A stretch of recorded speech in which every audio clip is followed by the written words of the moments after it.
اهلا بكم مره تانية في حلقه جديده.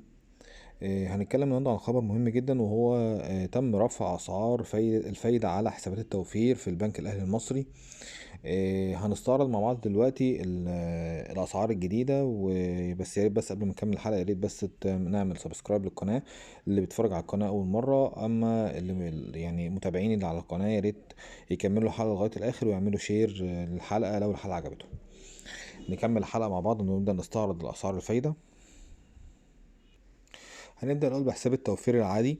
تم رفع حدود أسعار الفايدة على الحساب لتصبح بالنسبة للشهري وصلت 88 من 100 من 10%، والربع سنوي اللي هي كل 3 شهور 85%، والنصف سنوي اللي هي كل 6 شهور 8.9، والفي المية والسنوي يصل إلى 9%. دي لأعلى شريحة من الشرائح. طيب، في طبعا تقسيمة شرايح موجودة، اللي هي طبعا يعني بقى البنك بقى له مدة قسم شرايح الحسابات، مثلا أقل من 3000 جنيه ما كانش عليها فايدة، من فوق ال 3000 جنيه مبلغ معين بقى عليها فايدة تانية.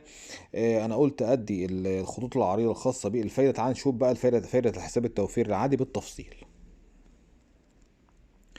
ظهر قدامنا الجدول الآتي اللي فيه أسعار الفوائد بالتفصيل. طبعا هو مقسم الشرائح اللي هو من أقل من 3000 جنيه مفيش فايدة، من 3000 لواحد لخمسة، ومن 5000 ل100000، ومن 100000 ل500، ومن 500 مليون ونص، ومن مليون ونص ل5 مليون، ومن 5 مليون ل10 مليون، ومن 10 مليون ل20 مليون، وفي أكتر من 20 مليون. تمام كده. طيب تعالى بقى نشوف التقسيمة الجديدة، وتعالى نشوف بقى الفايدة بتبدأ من كام. من 3000 ل 5000 لما يكون رصيد الحساب من 3000 ل 5000. طبعا لو الفايدة شهري هناخد أول عمود عندنا اللي هو العمود اللي هيظهر اللي أنا هعلم عليه دلوقتي ده. طبعا بيبدأ من 5، الشريحة اللي بعدها 6، اللي بعدها 6 وربع، بعد كده 6 ونص، 7 ونص، 7 و30 من 10، وبعدين 87، 8 و30، وبعدين 88 دي أعلى شريحة كانت موجودة اللي احنا قلت ذكرناها قبل كده. تمام كده. طيب نخش على الشريحة بعد. لو كل 3 شهور هتبقى الشريحة اللي بعدها دي بتبدأ من 5.5 وتنتهي على 8.85%. طيب بنبدأ بقى في الشريحة اللي بعد كده اللي هي كل 6 شهور بتبدأ من 5.10 وبتنتهي عند 98. آخر حاجة اللي هي لما بتكون السنوي طبعا بتبقى أعلى حاجة 5.20 وبتنتهي من 25 وبتنتهي عند 9%. تمام كده، وبتنتهي عند 9%. دي كده تقسيم الجدول كل الشرايح اللي موجوده، وهكبره لكم شويه، يعني هكبر لكم الجدول، وبحيث ان انا اجيبه لكم واحد واحد لوحده. تمام. ده كده الشهري، وده كده كل 3 شهور، وده كل 6 شهور، وده اللي هو كل وده اللي هو السنوي اللي هو كل سنه على مدار السنه. كده يبقى احنا خلصنا كل شرايح حساب التوفير بالتعديلات بتاعتها. تمام كده.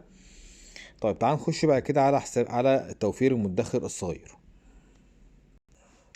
حساب التوفير المدخر الصغير اللي هو الجوائز. تمام. بيبدأ طبعا برضو ان الشهر 6%، وبعد كده ربع سنة 6 و10، وبعد كده النقص كل 6 شهور 6 و15، والسنوي بيوصل لغاية 6 وربع. طيب تعال نستعرض برضو الشرائح مع بعضنا كده ونشوف برضو الجدول بتاع الحساب المدخر الصغير عبارة عن ايه. هنلاحظ ان حساب توفير المدخر الصغير هو ملوش الا دورية عائد واحدة بس اللي هو السنوي، فعشان كده ملوش الا جدول واحد بس. بيبدأ برضو من 3 ل30 ألف، ومن 30 ألف ل50، ومن 50 ل100، وبعد كده أكتر من 100 ألف.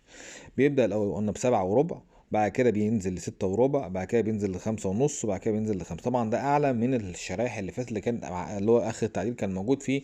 تعديل في الشريحة ده برضو إن هو زود حوالي 1% تقريبا على كل شريحة من الشرائح اللي موجودة. تمام كده. دي بقى ده كده اخر تعديله موجوده. قلنا هنا هو دوريه العائد بالنسبه لحساب المدخر الصغير هي دوريه صرف عائد شهري، قصدي سنوي، وما فيهاش اي دوريه تانية. تمام كده. يبقى ده كده تفصيلة التعديل الخاصة بحساب المدخر الصغير. تعال نشوف برضو اخر حساب معانا. اخر حساب معانا هو حساب الفايده، حساب التوفير بتاع الخاص بتوفير المعاش.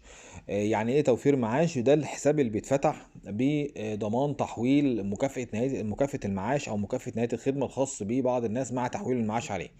يعني هو شخص ما مثلا بيطلع معاش فبيفتح الحساب ده مخصص ل اللي هو يعني اللي طالع معاش بيتضاف فيه اللي هو مكافآت نهاية الخدمة، وبيتضاف فيه المعاش الشهري بشكل دوري، ويبقى توريد صرف العائد فيه شهري دايما. تمام. تم تعديله ليصبح 9% شهريا لكل اصحاب المعاشات اللي فاتحين حساب توفير معاش فقط لا غير. وفي فرق بين ان انا افتح حساب عشان احول عليه معاش، وفي فرق ان في حساب اصلا اسمه حساب توفير معاش، عشان في فرق بين الاتنين، ناخد بالنا بين الموضوع ده مهم جدا. حساب لما افتح حساب عادي توفير عادي واحول عليه المعاش، هيتبع حساب هيتبع فكره حساب التوفير العادي اللي انا لسه شرحتها في اول الفيديو. اما حساب التوفير الفايده اللي هو حساب التوفير المعاش اصلا، هو لما بيفتح حساب توفير اسمه حساب توفير معاش، ده بيبقى الفايده بتاعته 9% وشهريا. تمام كده. لغايه كده تكون خلصت حلقه النهارده. اتمنى تكون الحلقه عجبتكم. دي اهم تعديلات اسعار الفايده اللي موجوده على حسابات بصفه عامه. اتمنى تكون الحلقه فادتكم، وان شاء الله اقابلكم في حلقه جديده، ومع السلامه.